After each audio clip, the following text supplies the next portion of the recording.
સમાચાર આજરોજ અષાઢી બીજના પાવન દિને ભગવાન જગન્નાથજી, બહેન સુભદ્રાજી તેમજ ભાઈ બલરામજી સુરત શહેરના નગર ચર્ચાએ નીકળ્યા બાદ નગરચર્યા પૂર્ણ કરી નિજ મંદિર પરત ફરતા સમયે ભગવાન જાણે પોલીસને સારથી બનાવવા માંગતી હોય અને આશીર્વાદ આપવા માંગતી હોય તેમ રથનું પૈડું ડભોલી બ્રિજ પાસે નીકળી જતા ભગવાનનો રથ થંભી જતા ભગવાન શ્રી જગન્નાથજીને નિજ મંદિરે સમયસર પહોંચાડવાના નેમ સાથે ભગવાનના સારથી બની સુરત શહેર police SOG DCP Shri Rajdeepsinh Nakum સાહેબ, સરકારી વાહન ઇનોવામાં ભગવાન શ્રી જગન્નાથજીને તેમજ SOG police inspector Shri Ashok ચૌધરીના એસઓજી વાહન ગાડીમાં બહેન સુભદ્રાજી તેમજ ભાઈ શ્રી બલરામજીની પધરામણી કરાવી બિરાજમાન કરાવી ભગવાનને તેઓના નિવાસ સ્થાન એવા નિજ મંદિરે સમયસર પરત મોકલવાનો રૂડો પ્રસંગ બન્યો। ભગવાન વિરાજમાન થતા અને જેમના પાવન ચરણ એસઓજીની ગાડીઓમાં પડતા અને આવું સેવા કાર્ય કરવાનો અનેરો મોકો મળતા આનંદની સાથે સાથે ધન્યતા અનુભવાઈ અને ભગવાનની આવી અપાર કૃપા દ્રષ્ટિ સદાય એસઓજીના અધિકારીઓ, કર્મચારીઓ તેમજ સુરત પોલીસ પરિવાર ઉપર બની રહે તેવી પ્રાર્થના સાથે જય જગન્નાથજી। રિપોર્ટર નૈતિક રેશમવાળા, NN ન્યૂઝ, સુરત। દર્શક મિત્રો, તમારી આસપાસ બની રહેલી અવનવી ઘટનાઓ વિશે જાણવા માટે NN ન્યૂઝને લાઇક કરો, શેર કરો, સબસ્ક્રાઇબ કરો અને બેલ આઇકન પ્રેસ કરો જેથી આપને નોટિફિકેશન્સ મળતી રહે।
और प्रेस वाले जो भी है आप लोग ध्यान रखिए, धक्का आएगा तो आपका कैमरा संभाल लीजिएगा, आप पीछे चले जाओ। ठीक है, तो हमारे ये सूरत के जो महानुभाव है,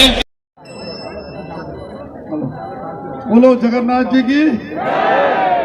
बस आज आषाढ़ी बीजना शुभ दिवसे भगवान जगन्नाथजी, बहन सुभद्राजी અને મોટા ભાઈ બલવંત સાથે નગરચર્યા पे નીકળવાના છે। અત્યારે રથપથ પ્રસ્થાન થવાની તૈયારીમાં છે। ત્યારે આ બધાના જીવનમાં ભગવાનના જો ઉન્નતિના અચ્છા સ્વાસ્થ્યના રથ સતત ફરતા રહે એવી અમે સુરત શહેર પોલીસ પરિવાર વતી અને મારા તરફથી બધા લોકોને ખૂબ ખૂબ અભિનંદન આપું છું। જય હિન્દ, જય ભારત, જય જગન્નાથ। આજે અષાઢી બીજના દ્વારા ભગવાન જગન્નાથ, તેમના ભાઈ બળદેવ અને બેન સુભદ્રા નગરચર્યાએ સુરતમાં નીકળ્યા છે। ત્યારે સૌ સુરતીજનોના જીવનમાં સુખ, શાંતિ અને સમૃદ્ધિ આપે એવી અભ્યર્થના કરું છું ભગવાનને, અને સુરતને સુરક્ષિત, સ્વચ્છ રાખે એવી ભગવાન પાસે આશીર્વાદ માંગુ છું। आज आषाढ़ी बीज के दिन भगवान श्री जगन्नाथ जी की रथ यात्रा जो है स्टार्ट होने जा रही है और अपने शहर में कुछ 7 जितनी रथ यात्रा निकलती है, जिसमें अपनी आज मुख्य रथ यात्रा अपने स्टेशन से चालू होकर जहांगीरपुरा जो इस्कॉन मंदिर तक जाएगी और लाखों की संख्या में लोग जो है दर्शन करने के लिए आएंगे, रथ खींचने के लिए आएंगे। तो मैं सभी को जो है हमारे सूरत शहर पुलिस परिवार की तरफ से सभी की जिंदगी में भगवान का उन्नति का रथ, अच्छा हेल्थ का रथ, आपका जो तमाम आप घर परिवार लोग सुखी रहे, उसका रथ हरदम साल भर रहे, ऐसी मैं शुभेच्छा भी देता हूँ और भगवान से विनती भी करता हूँ। जय हिंद। આનંદ સાથે કહું છું કે એક જમાનો હતો કે જ્યારે રથયાત્રા હોય ત્યારે વાતાવરણ સંવેદનશીલ થતું હતું, રથયાત્રામાં તોફાનો થતા હતા, પરંતુ ગુજરાતમાં જ્યારથી ભારતીય જનતા પાર્ટીનું શાસન આવ્યું ત્યારથી આ રથયાત્રા એક તંદુરસ્ત વાતાવરણમાં નિર્વિઘ્ને પસાર થઈ રહી છે। તે માટે જે પરંપરા આદરણીય નરેન્દ્રભાઈ મોદી સાહેબ ગુજરાતમાં શરૂ કરી છે એમને અભિનંદન આપું છું। મુખ્યત્વે પૂરા ભારત વર્ષમાં આજે અનેક જગ્યાઓ ઉપર ભગવાન જગન્નાથની યાત્રા નીકળે છે। પૂરી મુકામે ઓરિસ્સામાં, ગુજરાતમાં અમદાવાદમાં અને સુરતમાં પણ આ ભવ્ય એક રથયાત્રાનું આયોજન થયું છે।